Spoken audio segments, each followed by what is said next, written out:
Yes, ladies and gentlemen, welcome back to the Tuesday Talks with Raquel show. You are kicking it with your girl, Kels, right here on your favorite online radio station, Poort FM.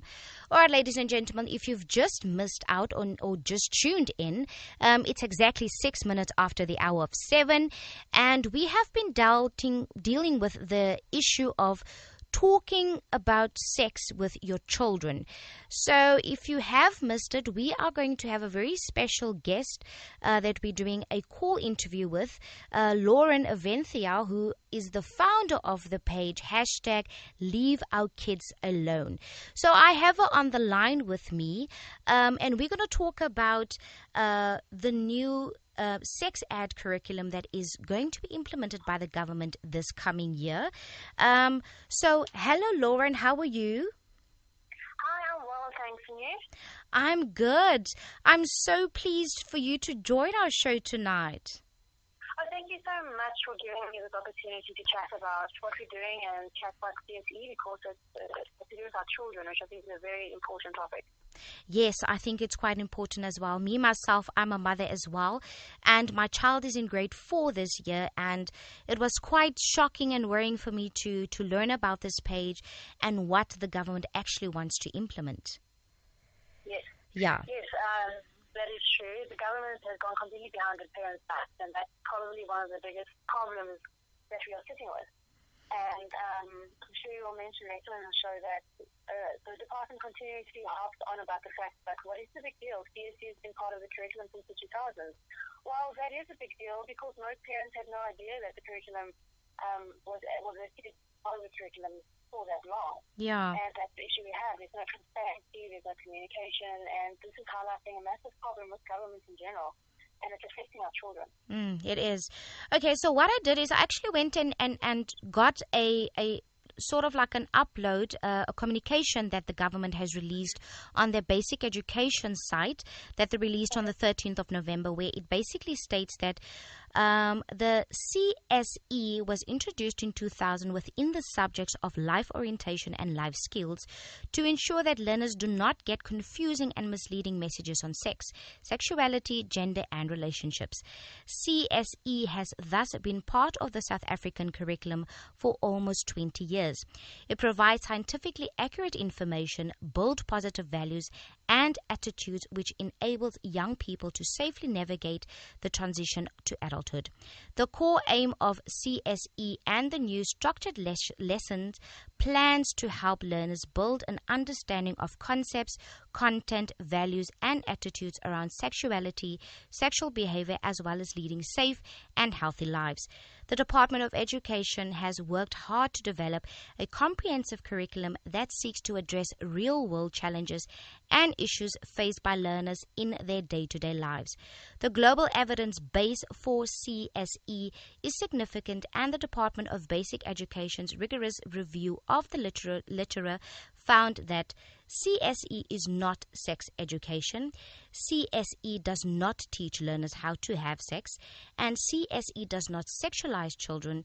And lastly, CSE does not only focus on the physical relationships between humans, nor does it teach behavior and values that encourage.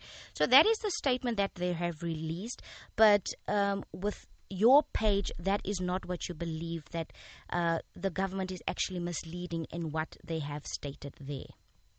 Well, I think what we're looking at here is a complete contradiction of ideology with regards to the government that is ruling the country and the masses, the people.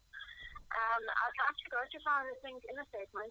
In the beginning, it says that the CSE is there so that learners do not get confusing and misleading messages on sexuality, gender, and relationships. Yeah. I don't know about you, but I do not believe the government should parent our children. Yeah, true. I send my children to school to learn things of academic, technical, and vocational nature only. I send them there so that they can get employment one day.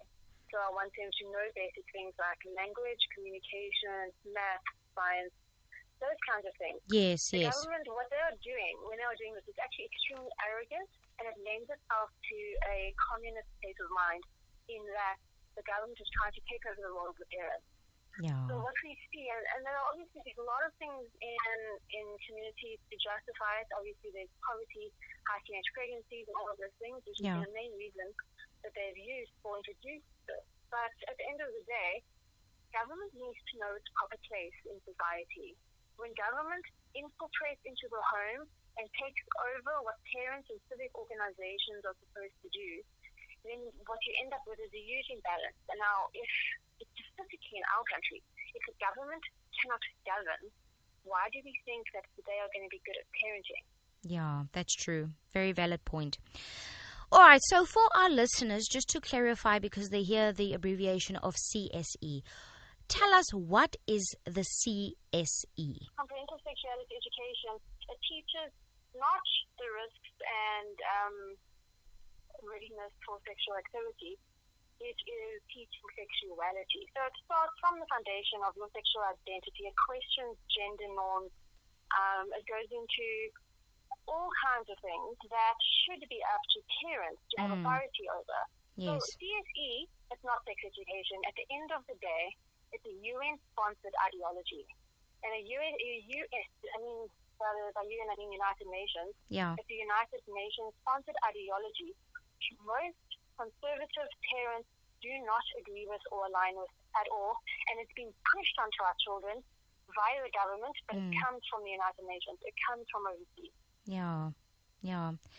Okay, so according to the Psychological Society of South Africa, there is over 80 lessons in the CSE which cover topics such as goal setting, healthy and unhealthy relationships, and etc. So what is your take on this? Well, they say, over 80 lessons on those things, but they don't speak about the many more lessons on the actual sexuality aspect, and I'd like to actually go through some examples maybe later in the interview if possible. Yes. But with regards to the goal setting and all of those things, again, parents are the primary educators. Yeah. I know that we live in a society where it's convenient to send children to school and you come home late and all of those things, but we are still the ones, the guardians, and even civic society are supposed to prepare children to deal with life. We don't send our kids to school to learn to deal with life. We send them to school to get academic education so that they can get their matric, so that they can go to university or get a job or whatever it is they choose to do with their life. School is not the place where you teach children those kinds of values and skills. I mean, it can be offered as an additional thing, but it should certainly not be part of a compulsory curriculum.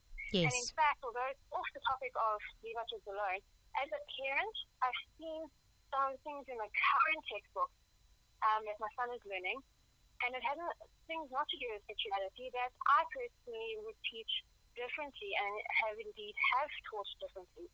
So what we're doing is as if the government is a parent with an opinion, and they're taking that opinion, and they are just teaching it to children across the board. You know how different parents are from one to the other. Yes, they Every are. mother teaches their child differently. Every mother teaches each of their children differently. I have 4 children. None of them are the same. And when it comes to personal values, every family has their own values. Some of those values are deeply set in religion. Others not so much. Others are based in traditional culture or whatever it is. But the government is taking away that authority and that autonomy to teach our children how to be successful adults according to our own experience and according to our own beliefs.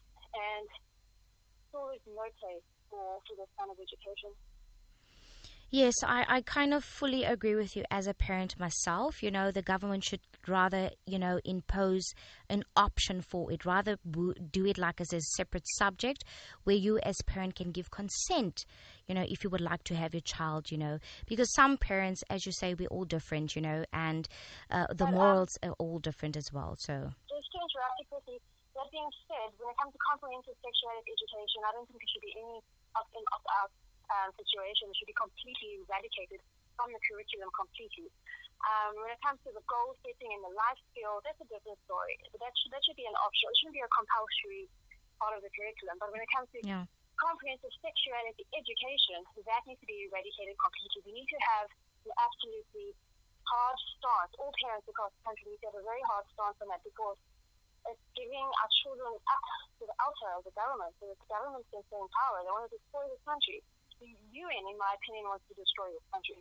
Because if you have a strong country, that stands up for itself, that can look after itself, that has leaders, capable people, that can build a nation, then all of a sudden, they haven't got any more customers anymore.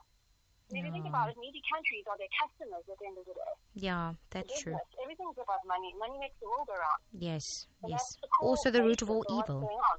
Yeah. So, And also, the UN the UN is true. Yeah. The United Nations Agency has given our government money, specifically the Department of Basic Education, to implement these new SRPs that 1,500 schools will be learning this year. What? Really? Yeah. So it's funded by an overseas organization. And you know what's so sad? We have high rates of unemployment in this country, exceedingly high rates. Yeah. There are so many experts and professionals that are sitting at home because they cannot find jobs because our economy is a disaster. Yes, Why that is true. does the government always seek experts and consultants from overseas? Why do they not use our own people to actually come up with real solutions that will work for real South Africans? Yes. And that is not happening. We're being failed yet again by this government. And our children's future is at stake. And Yes, it is. One of the most urgent, it's probably the most urgent thing that is happening in government. Forget land expropriation, forget all of those other things. Yeah. Even forget SAA. Those things are fixable in the long run. What's Yeah. happening to our children is going to have ramifications that will affect generations. I hear you. I agree. Act now. Yeah. That is so true. Okay, so drawing on current research and needs, these lessons will be provided to grades 4 to 12. What is the phases and what will support these lessons? Well, I wouldn't say they're necessarily phases, but every single grade has an educator's guide and a learner's book. Okay. The educators will get their guide and the learners will get their book and they'll have it in class. I'm not even sure if these books will go home to get covered. I'm guessing that they're actually going to be kept in class. Ugh, no, man, because I as a parent would want to see that. In other African countries, the UN conducts these lessons over the computer. So they'll have these centers where kids come in and learn these things on the computer, and when they go home, there's no evidence of what they learn. Yeah. And I think in this country what's going to happen is that they're not going to see the textbooks.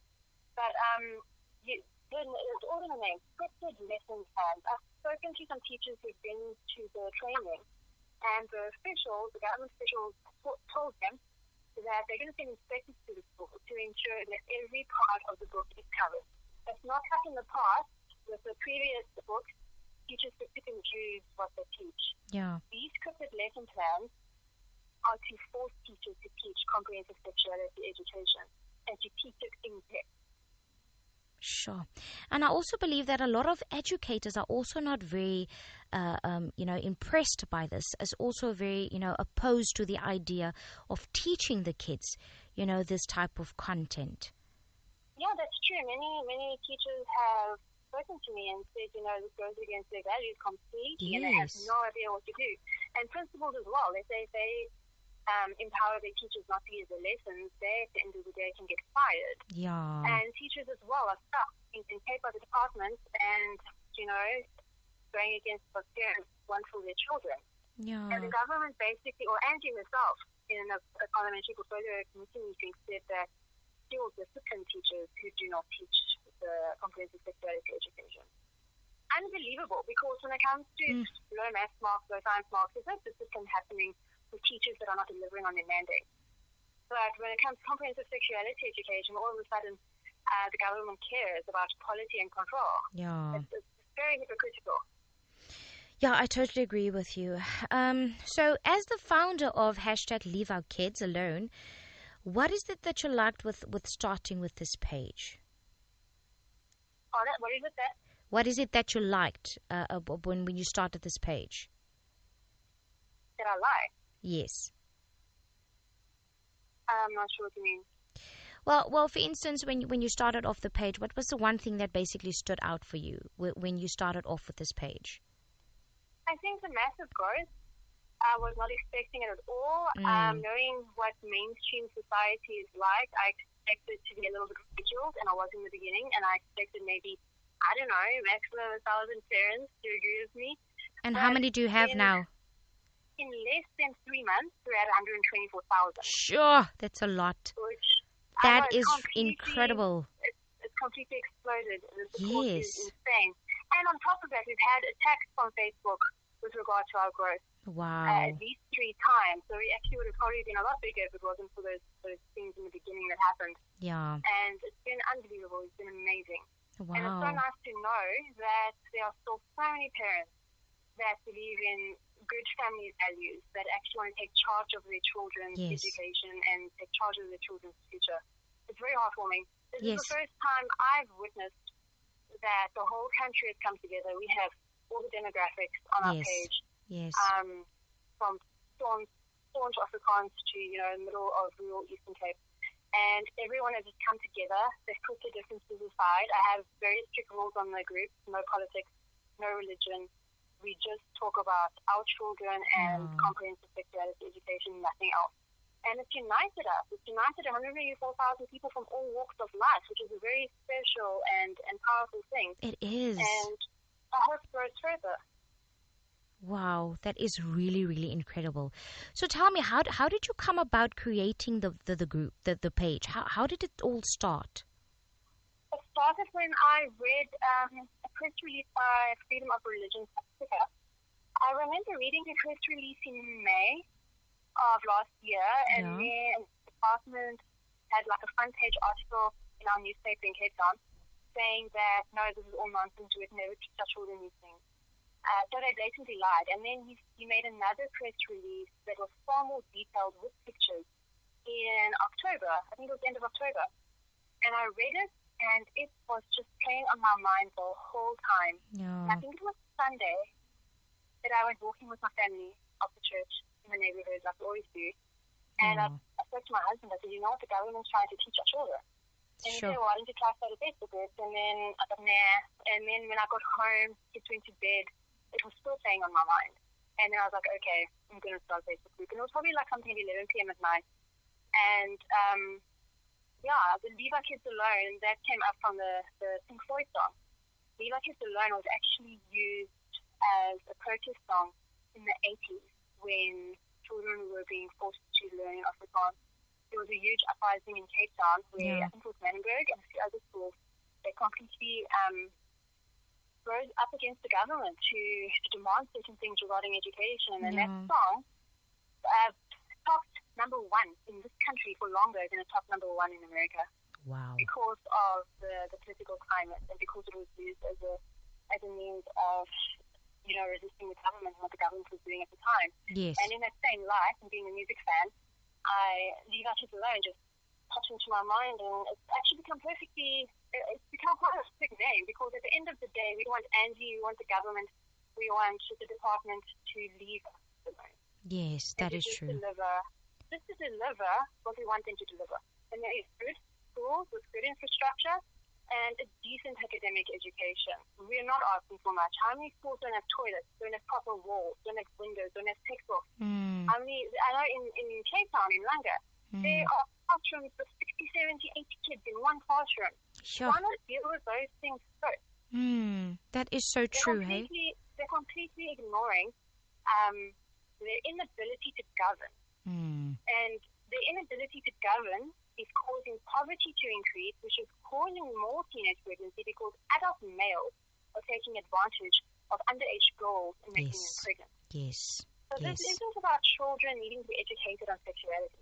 This is about the government not being able to govern this country and then accepting money from other globalist institutions and using it as an excuse, using these social ills as an excuse to break down our country further so that they remain in power longer. It's all about power and it's all about money at the end of the day. That is politics. And I mean, these kids are our future leaders, these kids are our future. If we corrupt them now, then there is basically no future. Absolutely. Yes. And they are going to be our future mothers and fathers, not just our future doctors and lawyers. They're going to be our future mothers and fathers. That's true. And we're not getting off to a good start at this stage. That is kind of education. That is so, so true. So tell me, you as a parent, you have kids yourself, right? Yes, I have 4 kids. Oh, 4 kids. Oh, wonderful. Yeah, my youngest is in grade 1, my oldest is in grade 5. Sure. So, yeah, they're in the middle of this thing. Yeah, they are, and that's my fear as well. I mean, my daughter started grade 4 this year. And when I saw your page, when one of my contacts, shared the page, I was shocked to learn that, oh my gosh, this is what they want to implement. And, uh, I was, intrigued on doing this show with you because it touched home base for me as well. So tell me, you as a parent, what you're concerned about. I've heard you stating that it's quite graphic content, in the new syllabus. So what's Yes. your concerns about it? Well, I bring up my children innocently. I think every parent is different, and what parents decide to expect their children to also differs a lot. And Yeah, because I come from a household where I was exposed to everything and more at a very young age and continuously until I left home, I wanted to make sure I protect my children and keep their innocence so that they can be children. It's not yeah, nice to be 8 or 9 or 10 years old and have to grow up before your time. You that miss is out on an true. entire childhood. I experienced that. I don't want it for my children. So I Yeah. have been careful. They don't have tablets, they don't have phones. I'm very specific about what they're allowed to watch regarding movies. Mm. I make sure that the friends they hang out with have a very similar conservative values. And I'm not other parents that are more liberal, and that's fine. But my grade 5, he's turning 11 in June. Mm. And looking at the content doesn't even comprehend the idea that another boy in his school could potentially sexually assault. That Sure. concept has never entered his mind. So I'll Yeah. just give you an example. Yeah. There is a case scenario in one of the books in grade 5. It's grade 5 will learn, where it's a scenario where a group of boys, another boy, and Oh these group of my boys are gosh. they're obviously bullies, and describes how the main leader bully takes this boy's hand and puts it on his private part. Mm. And and then it describes the feelings, and it describes it a bit in detail, like you're reading a fiction novel. And I know my son will probably be traumatized because Yeah. he doesn't understand that it's possible. He And can doesn't you grow imagine up the questions in that your child's going to bombard you with?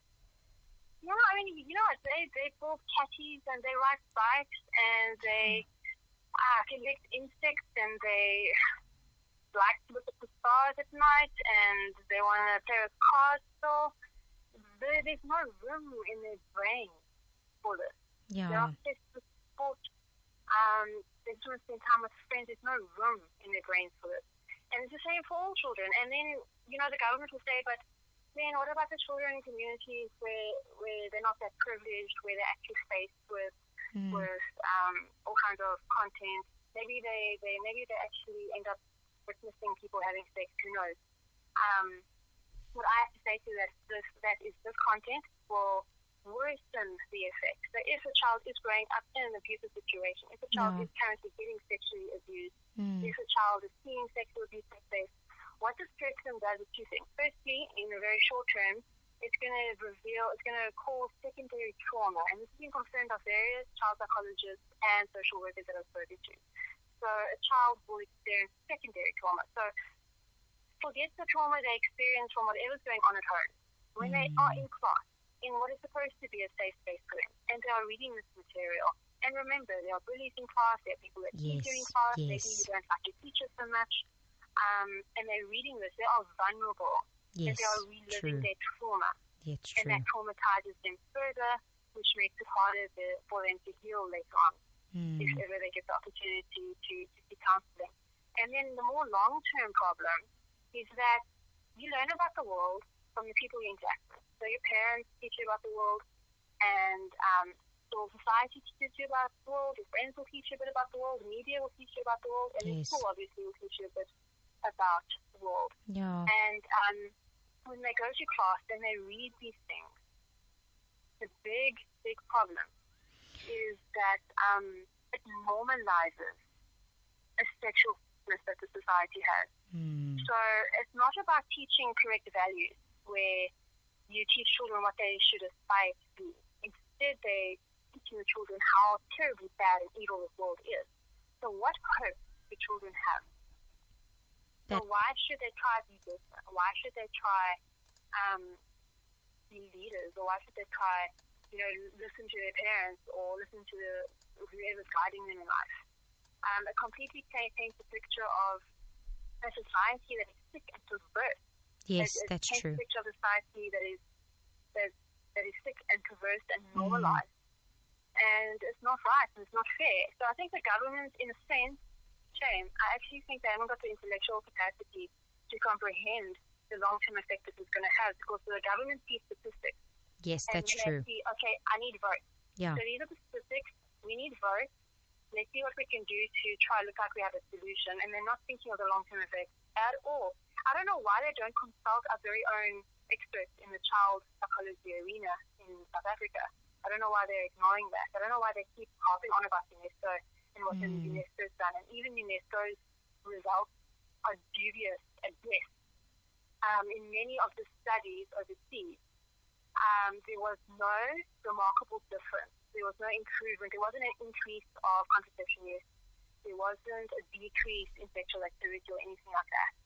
And use those statistics is just an insult to South African intelligence, in my opinion. Yeah, that's true. So tell me, with this whole curriculum changes, did the DBE actually inform the parents that they're going to start changing this? Did they consult with parents? Seeing that they do statistics. So remember in the 2000s, CSE was supposed to have, no one knew at all. And now with this, with complementary sexuality education and new SLPs, no one knew. So what happened is 4SA went to a portfolio committee meeting. And I think the ACCP, or one of those parties, raised it because it was against their voters' values, being religious. And I think, if I'm not mistaken, 4SA took those pictures without the knowledge of anyone there. And that's how people found out. So between that press release and the media uproar over that press release, and between leave us alone, that is how people have found out about this. The government has done nothing.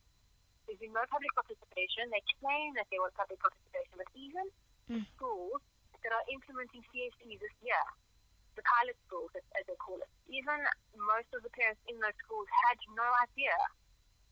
We speak to parents continuously, and they say this was the school never spoke to them. And I'm not sure if the government can speak to the school, but parents do not know. At the end of the day, parents do not know at all. So there's a massive communication problem in government, or it's extremely deliberate. Yes. Because they understand that the majority of South Africa is conservative, and they will rise up against it. And note how everything came out towards the end of the year. It was the last term already, and then we both started. And it was a very easy way for them to just sneak it in. It's being interested in 1,500 schools. We know of about 9 schools at the moment that are implementing it, and we're finding out more and more by the day. We found out just a few hours ago about a school here in Cape Town that's implementing it. Wow. The second school in Cape Town that we know of. And it is completely behind our back. We're supposed to live in a democracy, but we don't. Yeah. We are subject. Taking the right away of a parent, That's the problem. Yeah. This is actually, in my opinion, and I say forever ago, that this is the first direct attack on religious freedom. Because what is being taught is an ideology. It's not fact, it's not life skills, it's an ideology. Yeah. And it's an ideology that is contrary and not contradiction to any religious freedom. And they're taking away the religious freedom of teachers as well to decide if a true. teacher, if it's against her religion to teach this, she has no choice. So constitutionally, our rights are being completely ignored by the government, and it is wrong. I'll just give you an example. In every book from grade 4 up, it says, there's a little yellow block, and it says, okay, number 1, the safest choice is not to have sex. Nice. And then the second one is, you have the right to say no to sex in any situation. Fine. I still think it's inappropriate. But then number 3, and this is for any age, in junior school, if you choose to have sex, use a condom every time. And stay faithful to one partner at a time. No. For a grade 4 book, you're telling me that's what my daughter's going to read. That is exactly what your daughter's going to read. And then even worse is, it's in grade 5, but no, in grade 8, there's a worksheet where you have to explore gender norms. And as a woman, what type of daughter do you want to be? What type of sister do you want to be? And then at the bottom, what type of lover or romantic partner do I want to be? And then it's the same for boys. I don't think I want my grade 8 to be Me as well. that. That's absolutely absurd. To So ask what type of lover. Oh my gosh. Yes. The government states that they're not sexualizing our children, but they are getting our children to think about sexual relationships, sexual health, sexual identity. In the glossary, it speaks about intimacy, sensuality, gender identity, sexual orientation.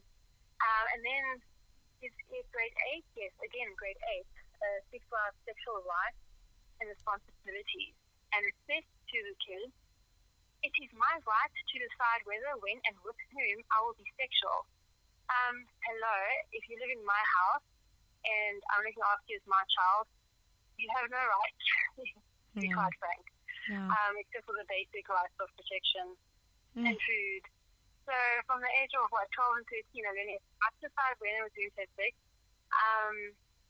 I have the right to trust my own values and decision making about being sexual. So where's the parenting in this? If we tell our children you will abstain, if we tell our children you will not date until 16 or whatever, there's no room for that.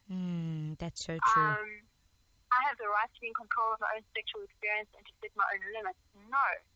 Actually, the parent's right to set a child's limits with regard to everything. If we limit screen time for our children, surely we are going to limit the kind of relationships they have. And then again, it says, I have the right to say yes, I have the right to say no. Absolutely, a child has the right to say no in cases of abuse, but they have no right to say yes. Yes, that's true. So what we are seeing here is a move towards completely isolating parents from their children. So what we're going to end up with is an entire generation that completely undermines parents. The parents will just give life, give shelter, give food, and that's about it. Yeah. I mean, everything else is up to the child. The child can decide what they want to do. Yeah, and it's true. I also believe. Yeah, I also believe children have got too much rights these days. And that's causing quite a disrespect, and not only to teachers, but to parents, and the community as well, the laws implemented these days in schools and with our kids. I mean, now I can't even punish my child because it's against the law, and the children know that. So, as you say, this is just tarnishing our children for the future. And the government is taking our right. It's breaking up family values, it's breaking up the family. Yes. There's a famous quote that says, a strong nation is made upon strong families. Yeah. And I fully believe that. As family gets broken down further and further, that's when we see civility crumble. And it's not right what they are doing. It doesn't come from South Africa, it comes from UNESCO, as I said, and I think there's a larger agenda at play that does not want to see South Africa succeed. Yeah. And our government is selling us out, and they are selling our children to this globalist agenda. And I will not have it, and I've started to dedicate my time to ensuring this is stopped at all costs, because it has to. I mean, this is the future. There's no point in me just protecting my own children, because I care about all children at the end of the day. That's because I don't want any child to suffer. Yes. And, with what's being taught in comprehensive sexuality education, the government and mainstream media and certain people with an ideology will use very isolated examples of severe abuse to justify the content. But as I said, and as many child psychologists and social workers have backed up, is that this content won't improve that. Yeah. If you're exposed to sexuality as a young child, what you need is to be removed from your parents and put in an environment that teaches good, strong, solid values and principles. That is true. true. If you're growing up in an abusive situation, what we basically need is more social workers to do their jobs properly and to be empowered to do their jobs properly. And that is not happening. So children are going to be left with no tools. I mean, children might actually end up with more questions, and if they can't go to the parents, and if they haven't got anyone to turn to, it's going to mess them up for life. They might seek answers on the internet, which will open a whole new world. Yes. They might seek Yes. answers from other children who certainly will not have the right guidance to give them.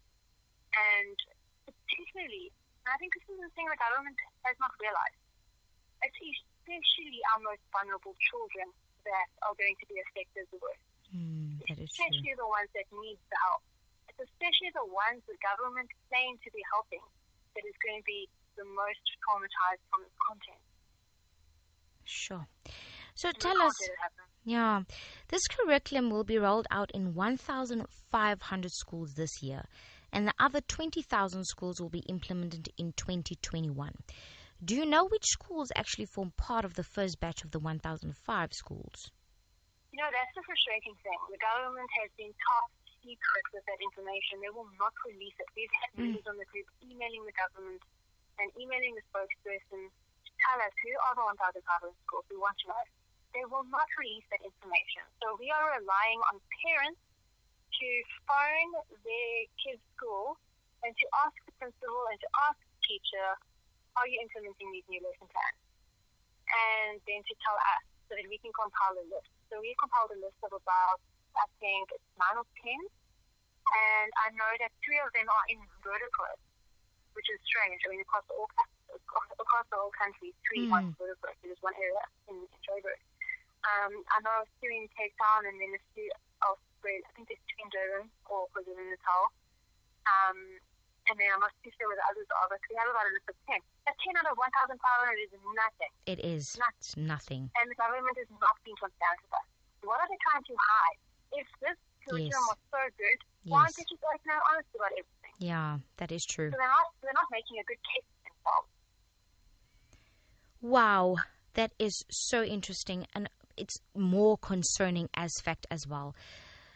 Listen, Lauren, tell me, where can parents actually form part of this? Besides, joining the page, getting active with it. The page is, guys, hashtag leave our kids alone. You'll find the revolution there, the movement there. But tell us, if parents want to get more information, join the movement that you have. Where would they get more information regarding this? Get clued up. We do have a website, www.leaveourkidsalone.co.za, where you'll find media statements from the government, and then you'll also find information that we put on. We put on every single SLP, every stupid lesson plan, both the educator side and the learner's book on that website, because what happened is that after my first interview, the DBE went and released the curriculum, or the lesson plan, as opposed to try calm the flames, but it had the opposite effect. And then after that, people have been struggling to actually download those SLPs from the government website. But we acted early and downloaded them the day that they put it on. And we have put them on our website. So you can go have a look and be assured that those are the actual books that your children will be reading.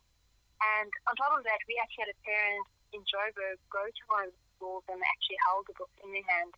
It is real. I know it might be hard to believe for some people, but it's very real. It's tangible. It's there. Those are the books that you can find on the website. Go through all of them. Yeah. And see for yourself what your children will be learning. And when you read them, just think about your child at that age reading what they're reading. It's quite sickening and gross.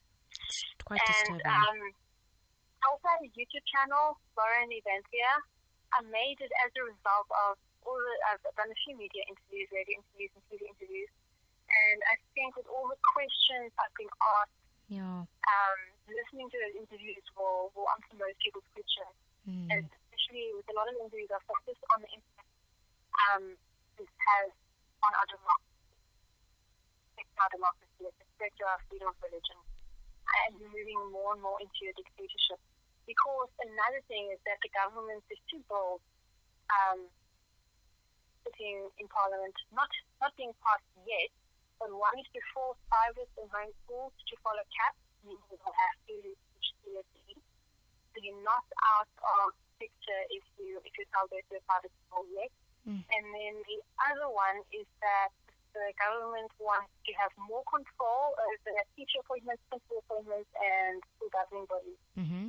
and our finances are used. So basically, that's the problem. They want to take power away from the governing bodies, which means that whatever the department says goes.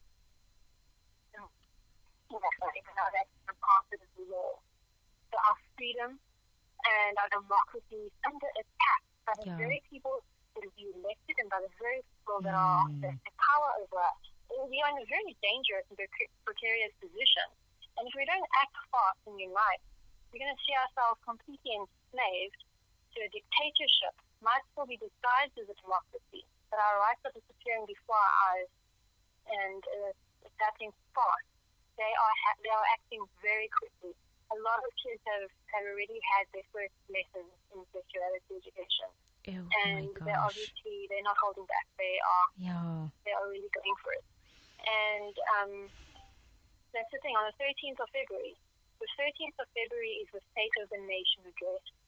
And we want parents across the country to rise up and gather in their public spaces to show their resistance to what the government is doing. So we actually have an event on the Facebook. So you are starting parents to get involved. So it started off as a Facebook group, but it needs to turn into a ground movement. And it is, and I'm going around talking to people all over Cape Town, and this week I start with chatting to people in different communities about what's going on, because many people don't know.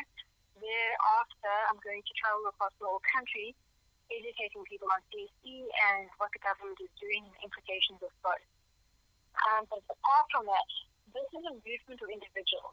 And I think that makes it so powerful, because organizations can be corrupted and infiltrated, and then everything falls flat. This is a movement of individuals. So I have created the platform and this vehicle for people to organize within the community. I've started creating WhatsApp groups for every municipality, because we want to see action in every municipality across South Africa if the parents are there and organized. So what will happen is that parents need to organize among themselves to actually stand up on that day, on the 13th of February, come out in their droves, wear white, because every Friday we wear white. Friday is Wear White Friday, where everyone wears white to show that they're in support of protecting the children's innocence. And we'll do the same on the 13th. The 13th, I think, is a Thursday. And we just want to show the government that diverse groups of people across the entire nation want CSE gone. And I'm sure that it will make a huge impact. But it's up to the people to make it successful. So you must remember, as South Africans, we have become quite relaxed and we've become quite used to bad news so that we don't actually act. And we read that news and then we accept it and move on with our lives. And we're trying to survive, we're trying to get by. I think the majority of parents are covering school books at the moment and juggling work and finances and all of those responsibilities. Getting back into routines, We need people to actually climb out of the comfort zone. I, for one, have never in protests and marches and things like that, because it never really had an effect in the past. If you look at different issues, but with this is going to happen on a nationwide scale, and particularly because we're planning things for every municipality. This has never been done before. This will be a first for South Africa. But the success depends on you. Don't think that just because you're not going to be there, it's not going to make a difference. Every single human makes a difference. You need your presence, and you can bring your children along. Everything's going to be child-friendly. We just need to gather in public spaces and show visually, and obviously we're hoping for a lot of media coverage, so that the government can see that we are serious about this, and that we are not going to just sit behind our keyboards and moan about it on Facebook, but that we're actually going to do something. So this is our children's futures at stake. This is our future. We need everybody to just come out and to support. There will be communication. There are the groups. Please join the group. We've ended up closing the group because we obviously didn't want the WhatsApp links available to everyone on Facebook. Okay. So you have to join the group to be able to get those links. We hope that many people will find the time to actually come out and stand up for their children, because it's now or never. It's now or never. Yes, that's true. This has to be successful. And as I said, it's not the end. I'm going to continue touring the country, educating parents about what's happening to the children via the education department. And it's going to be interesting because a lot of parents still don't know. Every time I speak to a new parent, they had no idea. Yeah. And so a massive education has to go underway. Before it spreads to the rest of the country, the 13th of February is our opportunity to stand up in unity. All walks of life, big cities, rural areas, whatever religion you are, through no religion doesn't matter. And that's so beautiful because I don't think that's actually happened. I don't think there's been an issue that has that power to unite so many people. That is amazing, quite amazing. Oh, Lauren, thank you so much for joining us on the show. Thank you for the insights, for all the information. Definitely a date we're going to dot down as Poort FM as well. The 13th of February, guys, please let's unite. As Lauren said, this is not just your child, it's our children. This is our future. And there is power in a community that stands and a country that stands together. So thank you very much, Lauren, for joining us tonight on the show. We're definitely going to visit the website as well as join the group. I think it's an amazing thing you have started here. And thank you so much because, as you stated, there's a lot of parents that you still talk to that is not aware of this at all. So thank you very much for joining me on the show tonight. Thank you so much for all the insight. It was such an honor to have you on the show. Oh, thank you. Thank you for having me. I'm really glad that we can talk about this. And I look forward to what the future holds. And, and we have in our hands the opportunity to change this country forever. Yes, we do. I hope you can catch that later. We definitely will. Well, thank you very much, Lauren. We will definitely get that date going for the 13th of February. We will unite as a country. You know, this is our kids. So thank you so much for all you've done, for standing not for your own children, but for the country's children, which is our future. It's such an amazing thing you have done. Keep it up. We'll definitely all join you in.